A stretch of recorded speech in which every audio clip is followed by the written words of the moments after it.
Diferente dessas empresas que querem ajudar pessoas em situação de rua e tal. Folha Universal falou que não pode ser evangélico e de esquerda. De direita pode. Né? São eles que decidem isso.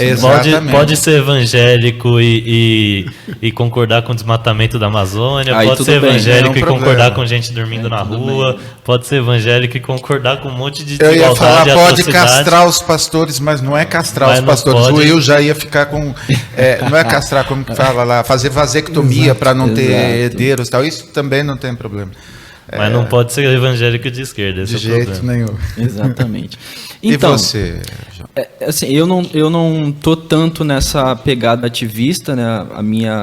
Enfim, hoje eu estou na área da pesquisa, né? Um pouco o meu lugar assim, mas também dialogando muito com isso, com o que o Vini falou. Você tem... inclusive, acho que esse é um assunto que a gente pode conversar, ter um encontro só para conversar sobre isso, que é, de fato, a precarização desse tipo de trabalho, né? Porque ativista, ao contrário do que se diz hoje na grande mídia, é um trabalho, né? Ou seja, lutar pela população de rua, que é o caso do Vini, é um trabalho cotidiano, né? Não é que vou acordar hoje e vou dar uma cesta básica para uma pessoa em situação de rua. Não, a minha vida é isso, né? A vida do Vini é isso. E esse tipo de trabalho também é precarizado, né? A gente hoje discute no Brasil muito essa coisa da uberização do trabalho, da precarização, etc. E do ativista também, né? Você tem, por exemplo, grandes diretores de organizações ganhando muito, mas você tem, por exemplo, ativistas da ponta que estão precarizados. Aí a gente está falando, por exemplo, do ativismo, a gente poderia transferir isso para a própria igreja. Eu poderia ficar aqui a tarde toda dizendo, ou a noite toda, sei lá a que hora você está ouvindo esse encontro. Estou aprendendo aqui com o Vini de como é que funciona um podcast. Mas eu poderia falar de muitos pastores, amigos e pastoras, lideranças, que têm o seu trabalho precarizado. Ou seja, gente que está o tempo todo pastoreando, mas quando chega no final do mês precisa passar, inclusive um casal de amigos muito querido, precisa passar o Pix para poder sustentar, pagar aluguel, etc. e tal. Então, eu acho que dizer sobre o ativismo e também dizer sobre igrejas, sobretudo igrejas minoritárias, não estamos falando de grandes igrejas, como temos aqui em São Paulo, etc., é também dizer sobre um tipo de trabalho e tarefa precarizado. Olha só, o Antônio Carlos citou o nome de um amigo dele, dizendo que a igreja não paga salários.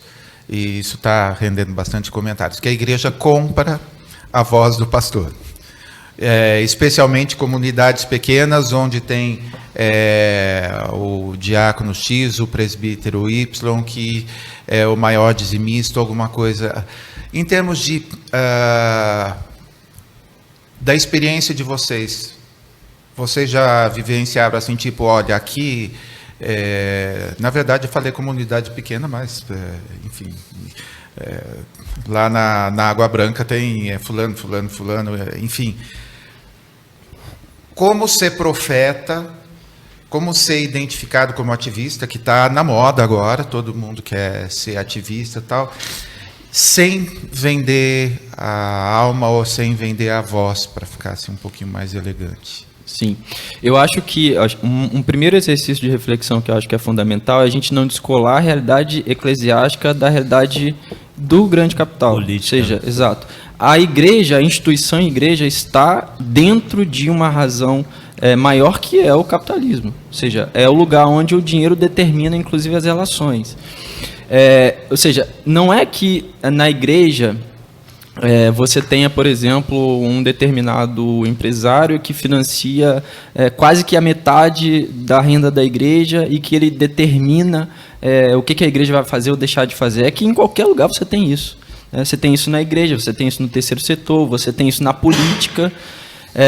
Inclusive hoje, dia 8 de julho de 2022, agora há pouco, na parte da tarde, a Globo News estava entrevistando um político que, enfim, estava quase que delatando o seu amigo porque recebeu o benefício para poder votar de um jeito, ou seja, é quase que o que acontece cotidianamente na política brasileira.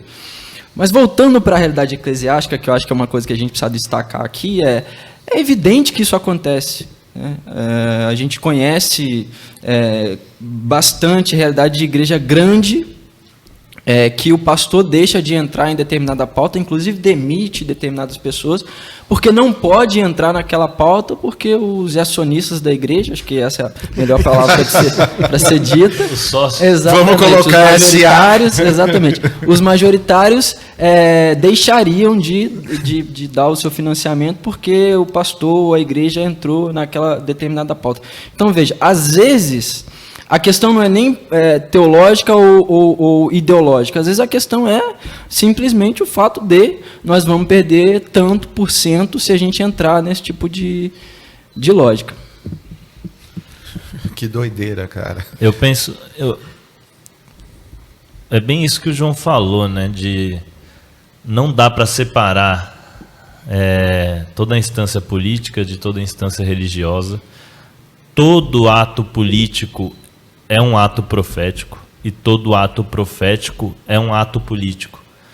Resta a gente discernir se é uma falsa profecia, se é um falso profeta ou se é verdadeiro, se é justo, se é válido, mas todo ato político é um ato profético. E aí por que seria falso ou por que seria verdadeiro? A quem que está servindo essa profecia? A quem que está, o que está denunciando? O que está construindo? Qual a motivação disso? Se faz vítimas ou não faz vítimas? Tudo isso a gente tem que considerar na hora de ouvir uma voz ali que se diz profética, mas concordo muito com o que o João disse, não dá para separar a instância política e a instância religiosa.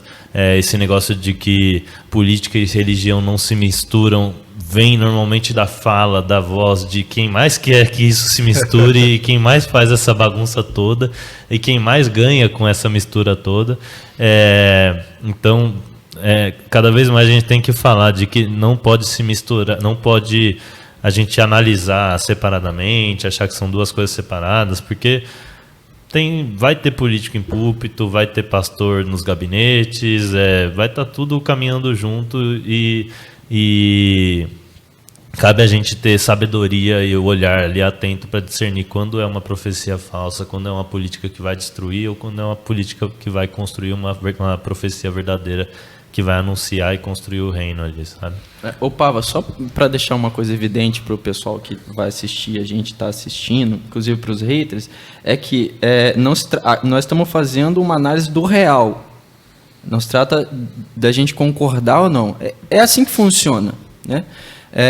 E não é que a gente concorda com essa lógica, mas é assim que funciona. Nós estamos falando de grandes igrejas, mas inclusive em pequenas igrejas, onde o pastor é muito preocupado com aquele irmão e de não magoar, de não, enfim, ir contra porque é aquele irmão que dá o dízimo mais importante da igreja.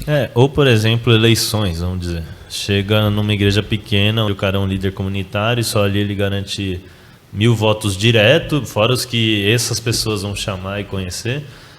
O pastor vai chegar lá e falar, vou te dar 10 pau esse mês eleitoral, e o cara é porteiro, além de ser pastor, para você fechar a sua igreja, puxar os votos aí para mim e tal.